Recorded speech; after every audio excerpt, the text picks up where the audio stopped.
5 మీటర్లు దిగింది అది దాన్ని రెక్టిఫై చేస్తుంటున్నాను. అన్నారం కింద బ్యారేజ్ ఉన్నది. ఎప్పుడు ఎంత ఫ్లో వస్తుందో తెలియదు. ఓ ఫ్లో వచ్చి మొత్తం కొట్టుకుపోయిన తర్వాత ఎవడి భరించాలి ఇవన్నీ?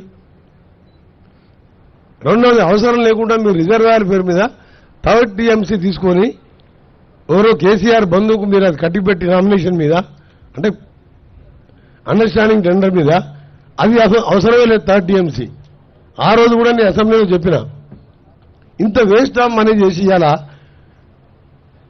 ఎస్ఎల్బీసీ టన్నల్ లాంటి ప్రాజెక్టులు, గ్రావిటీతో వచ్చే ప్రాజెక్టులు, పాలమూరు రంగారెడ్డి, కల్వకుర్తి, నెట్టెమ్మ, భీమా, ఇవన్నీ కూడా మేము మొదలుపెట్టాయి 30% ఉన్నాయి. ఆల్రెడీ 10,000 కోట్లు పెడితే అన్ని కంప్లీట్ అయ్యి ప్రాణాయిత కంప్లీట్ అయితే చేయవల్లే వరకు నీళ్లు పోతాయి. ఇవాళ తెలంగాణ ఎక్కడుంటుండి మనం?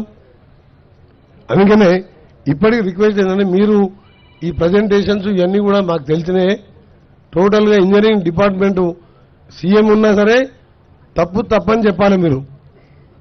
దీంట్లో నా గౌరవ మంత్రి గారిని ఒకటే కోరుతున్నది, దీని మీద సరి అయిన ఎంక్వైరీ చేసుకొని అసలు మీకు తీసుకొచ్చిన పంపులు 21 పంపింగ్ స్టేషన్స్ ఏ కంపెనీకి వెళ్ళి తీసుకొచ్చిండ్రు? టోటల్ అసెంబ్ల్డ్ మోటార్స్, దాని వాల్యూ ఎంత? బిహెచ్ఎల్ మోటార్ మా ఉదయ సముద్రం ప్రాజెక్టులో ఏఎంఆర్పీలో నేను ఫస్ట్ 99లో ఎమ్మెల్యే ఉన్నప్పుడు ఫిట్ చేపిస్తే ఇప్పటికి రిపేర్ రాలే. అంతకుముందే 2 years ముందు పుట్టేది.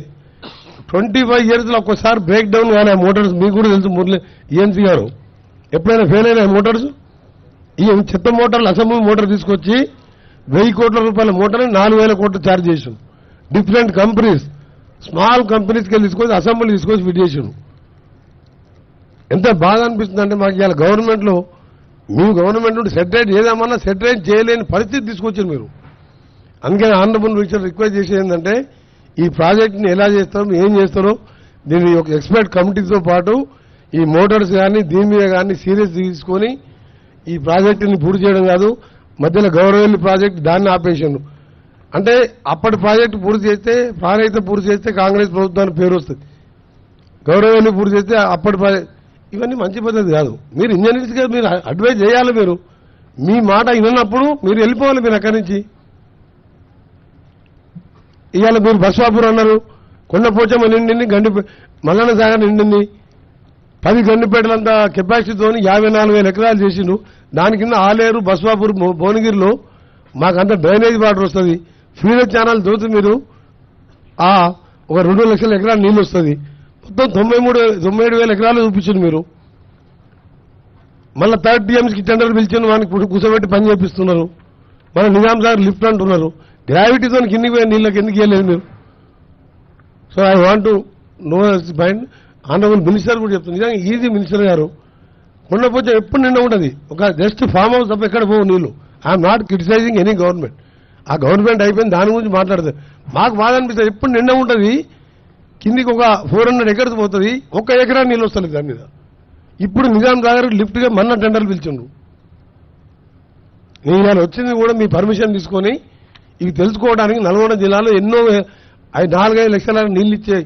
సరే ఇంత ఖర్చు పెట్టినావు, ఏం చేసాం? What is the benefit? ఎకరానికి 10-12 వేల రూపాయలు ఖర్చు వస్తుంది రేపటి మీద. ఎకరానికి 12,000 మీద రైతు నువ్వు ఇన్వెస్ట్ చేసినప్పుడు ఆయనకు ఎంత రిటర్న్ వస్తున్నది? ఏం ఆలోచన నేను పనిచేసాం. దీన్ని సెటరేట్ చేయాలని గౌరవ మంత్రి గారు నా యొక్క రిక్వెస్ట్.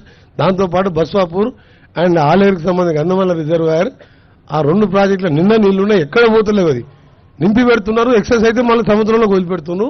దాన్ని కూడా స్టార్ట్ చేసి కింద రిజర్వాయర్ నింపాలని request. Thank you very much. గౌరవ